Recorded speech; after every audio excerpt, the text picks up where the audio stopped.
ต้องหมุนฟ้าโดนบันดาลสงครามฟังโค้งมาเจอหนุ่มเขมราชฝากตัวหัวใจให้เธอเด้อจำปาเมืองลาวหรือมนต์พญานาคชักพาให้มาไกลอบอุ่นใจสองเฮาคงเป็นพยานใจฮักใจบ่มีเท่าฮักสาวลาวแก้มแดงกราบขอพรเจ้าปู่ตาผู้แขนคอมือ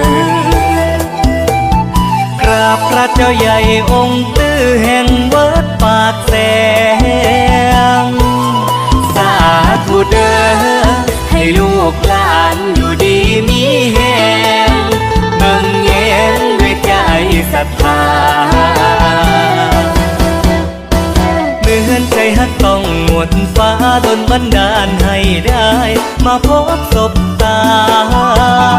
ฮักจึงบ่เว้าเล่นฮักตั้งแต่เห็นหน้าหวังวิวาข้ามโขงฮักกันเด้อน้องเด้อฮักกันเด้อน้องเด้อฮักกันเด้อน้อ